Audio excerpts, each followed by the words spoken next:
So you can see here we have different seeds that comes from very interesting process that I would like to share with you.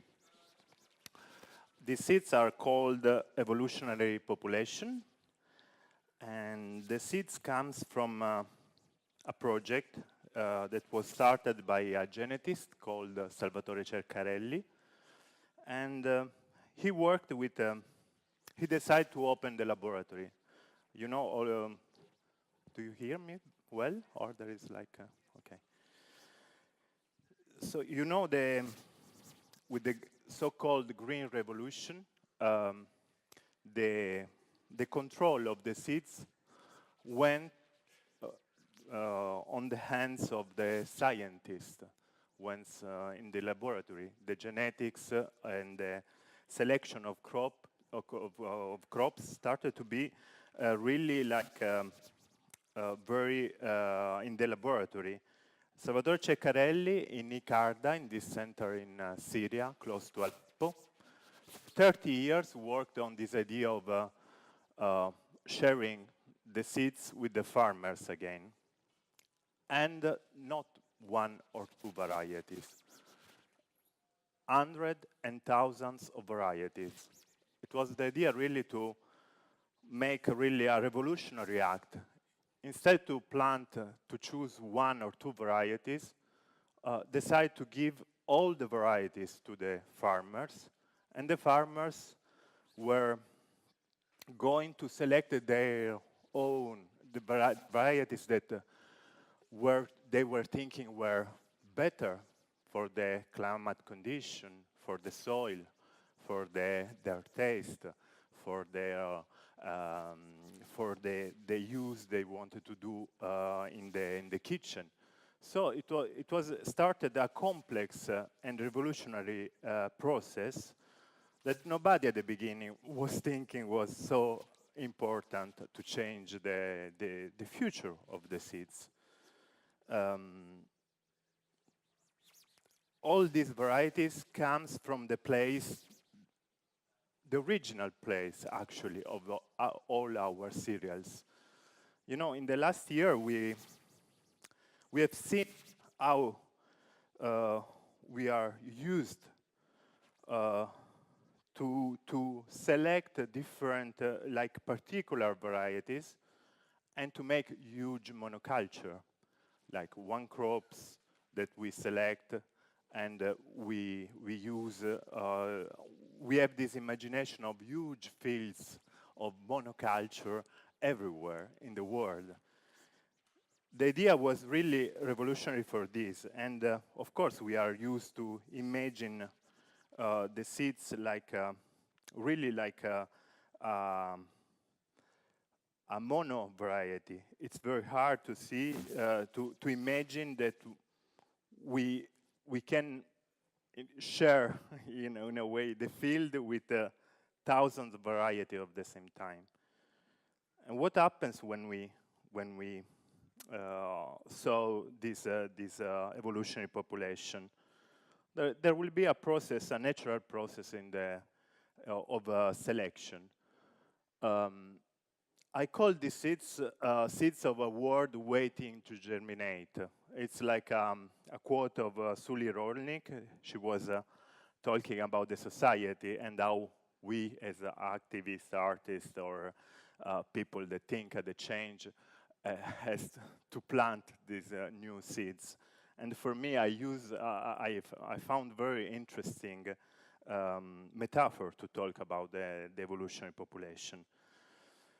In this year of researching back, I was thinking really I tried first to really take the seeds that are from different localities, mainly in Italy, and to plant here. So what you are seeing here, it's really a result of a process of adaptation here in Netherlands. So we have the first evolutionary population, local, autochthon, and allochthon at the same time. So the seeds are really this has this capacity of adaptation, became autochthon. But what is interesting from the seeds, they have also the capacity to incorporate the global in a local, no?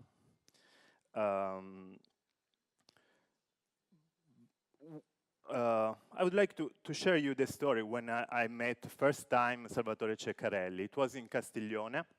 I'm working 5 years now with a village in the south of Italy, where we started a process of rethinking completely the sense of living together. It was a project of restanza, we call in Italian. It's a new neologism to say this capacity to stay in a place at the same time being foreigner in the place where you are. The capacity to decide to stay, but at the same time decide to fight for the place where you are and the change that you want. So in this village, we are experimenting an holistic model of thinking through agricultural process, agroecology, but also circular economy, pedagogy, to rethink really how the condition of living, the political condition, the economic condition, the social condition, the cultural condition. It was like in 6 years, it's a really huge project that involved many, many people. It's a process that I'm very proud to be part of it. I'm part as not as external, but I'm part really of a collective. Also, the action that I do there, I don't see my action as artist, but I'm really part of a collective where there are journalists, farmers, activists, people also interested in politics and change the politics. So it's a process very important. Every year we organize also a festival where there are like 30, 40,000 people that are coming in the small village to see this miracle. We were saying, another slogan that we are using, the miracle is a matter of training.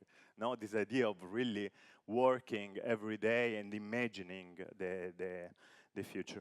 But in this utopic idea, there is the narration, the word we use are very, very important.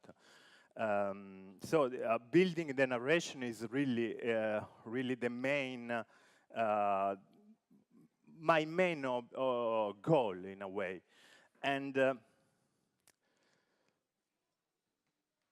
you know, all the people that are more or less in this wave of rethinking the agriculture, they start because there was a big hole in our history. There was a big hole relating really the idea of that we called with this beautiful name that is really that is really something very hardcore. That it was the Green Revolution. We have lost a lot. There was a process of genetic erosion very strong. We have lost almost all our local biodiversity. So all the farmers were active to recuperate, to restart from the point where there was like the break, no? And recuperate all the biodiversity. And there was this process of ancient varieties, ancient crops to take and revitalize, replant, restore.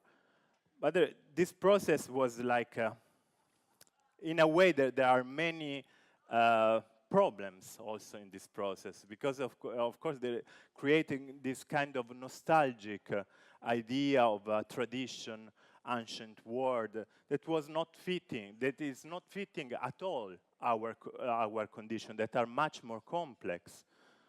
So also this discourse of that is very close to slow food idea is trying really to, in a way, bring to create local, in a way, closure, saying, for example, these seeds are from this village or this territory. Doesn't give any openness to the doesn't tell for real the story of these seeds. The seeds are product of a huge global connection. The heritage of the seed is very complex. The legacy is so complex. For example, all the cereals comes from the Middle East area, the Fertile Crescent, no? They come from that place. So we need, in a way, and we completely lost the narration of the passage. We completely lost the narration about the migration, how the seeds, the complexity and the entanglement of these seeds. So when Salvatore Ceccarelli came in Castiglione, it was very, for me, was a discover because I was seeing really a reactionary discourse in this idea of recuperating the ancient crops, necessary but at the same time used as really like territorial claiming, very strong, no? I met some people in different villages that were saying, no, this is a local variety of tomatoes. You cannot plant in another place because this is our local tomatoes. But these tomatoes actually came from Aztec, and they had like thousands of moves before becoming that tomatoes. No, has a huge history and a huge complexity. So philosophically, this discourse for me was very ambiguous. And when I met first time Ceccarelli, I was saying, this is incredible. This resolve also philosophically a lot of doubts that that I had relating the action. And then I understood that was really, I started to travel with all my friends in Castiglione to see the different fields where Ceccarelli activated this project. I've seen how the farmers were happy to control and have in their hands really their future through these seeds. And so we started also to cultivate. What is interesting, as I said, when you plant like thousands of variety, the soil, the earth, the territory choose the variety to grow, depending of course, of the climate condition, depending of the condition of the soil, fertility, everything. So everything influences the different choice. And then from that variety that grows, the farmers start to select the spikes or the varieties that, but there is no taxonomy anymore. The taxonomy is completely lost. You cannot name. You can name only mixture of evolutionary population. You can start to just, you need a complex narration. You cannot simplify anymore. This is very interesting. And another quality is the capacity really to imagine another way also for the cultivation itself, because you can cultivate the evolution population only in natural way, because you have really to give the soil the good condition to grow. You cannot really fake, you cannot put fertilizer, so you have to, in a way, create as much as possible the normal condition that the soil has, no? So you have to avoid the fertilizer, you have to avoid chemical control. It's like mandatory. It's not anymore a choice to be biological or natural. It's really inside the method itself. But what I found interesting, second level, it was like that I understood how the cultural choice that we are making on nature, this conflict about nature and culture that is very permanent in our action, was really in a way, going beyond something that were some problematic that I was thinking, because of course the choice that we can see as a kind of general choice that we can make. When we prefer to talk about hybridization, cross-pollination, instead of monoculture, instead of simplification, when we prefer the complexity, when we prefer the contamination, when we prefer all of this, we enter in a new discourse, and this probably has a lot to do of the social and political choice that we do. It's not that there is no anymore any distance between this discourse. But let's go and see our experiment. Here we have like an evolution population. This is an evolution population of barley. It was planted, 1,600 varieties of barley were planted in 2008 in Syria, Palestine, in all the middle in Iraq also. And the farmer, they started to see the result for the first time. It was supposed to select the varieties in 3-4 years, but the people decided really that was interesting just to take the evolution population and started to use as instead their flower and say instead their crops. This variety they had really from 2008. They had a really long story. In 2011, there was like Ceccarelli came in Italy with a small bag of some kilos of evolutionary population and started to plant in Italy. The year after, the civil war started in Syria, and Icarda closed. All this experiment was really in risk. Luckily, there was this choice that he made like by chance to come 1 year before in Italy and to start this process with the Italian farmers. For this, all this work was saved because all the seeds were sent to Svalbard. All the seed of Icarda, all this genetic complexity was sent to Svalbard. So, and still now the farmers are asking to have back their seeds, but it's very complex because in Svalbard you have a freezing genetic bank. But what is here, what is the concept of evolution population? You have a living seeds bank that is evolving with the time. So I planted this evolutionary population here in the roof, and the result that I had was not so good.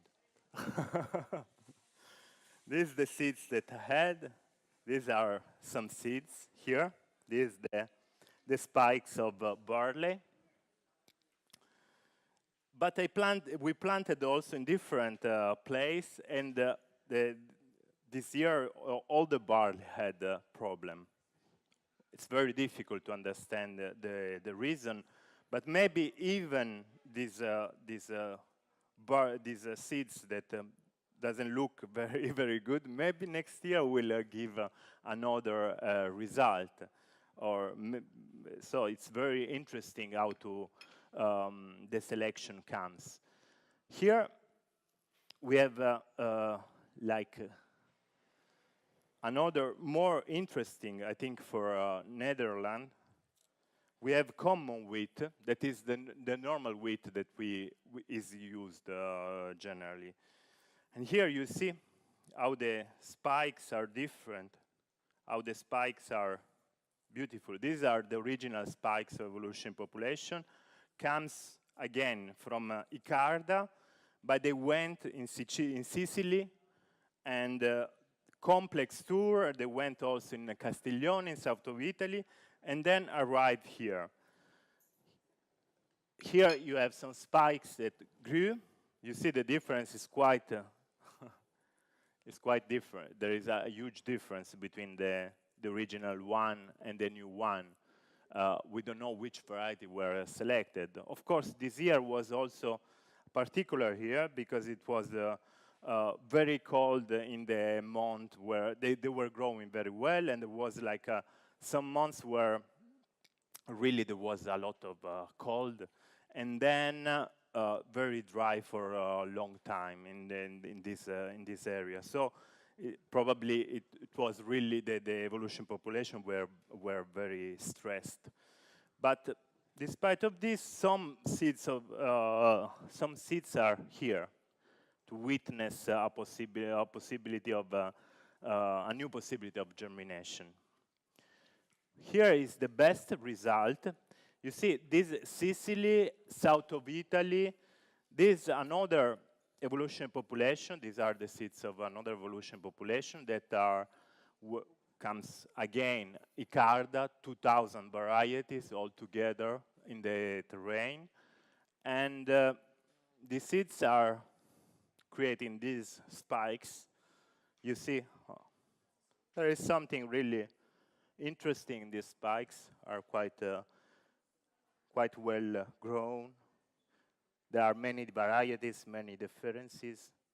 You can see it's a real, this experiment was quite successful, and we can think also, and these are the same seeds, but there was like another adaptation. There was adaptation also in the more Nordic country of Italy. It seems like this process maybe was too strong for others to come directly from Syria or south of Italy directly to Netherlands. Maybe they need like this possibility to slow travel, no, to arrive in this condition.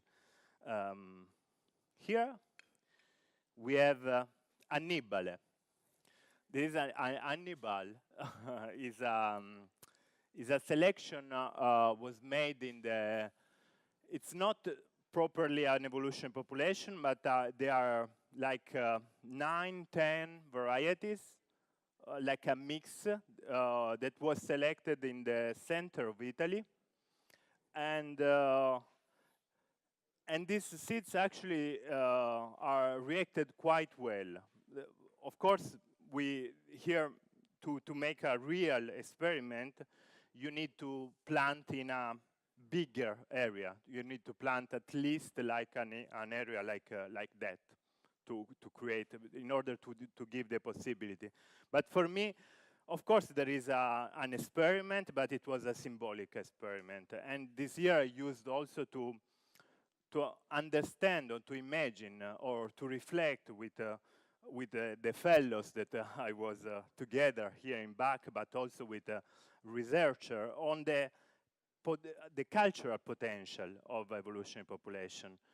For example, the cultural potential to speak to going beyond the narration about migration, about living together in different society, about hybridization.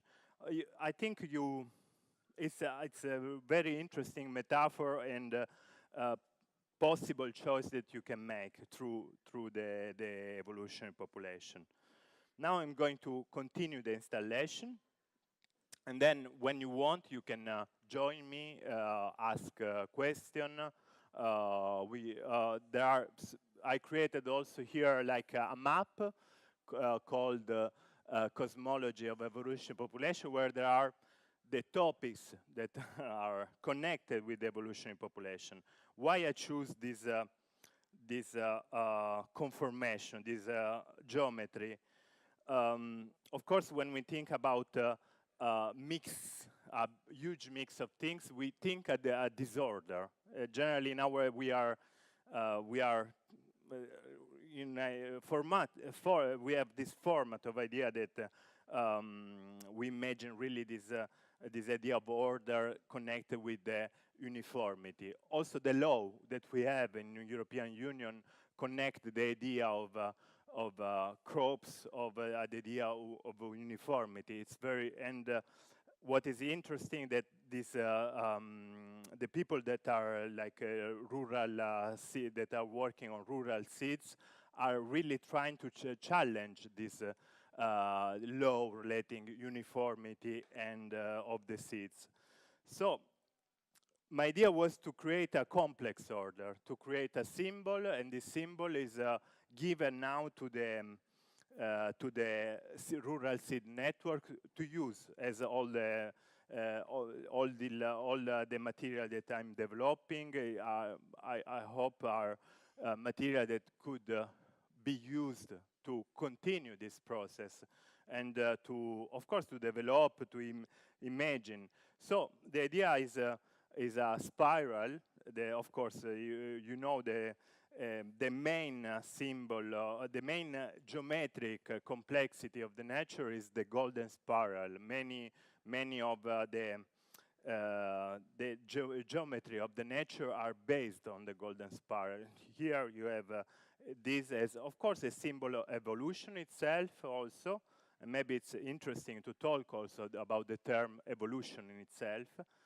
And then this spiral is divided in 12 space, and then the connection of number 7. So it's like inspired also by table of multiplication of Tesla. So there is this geometry that can probably show the potentiality of evolutionary population in a very interesting way, on my point of view.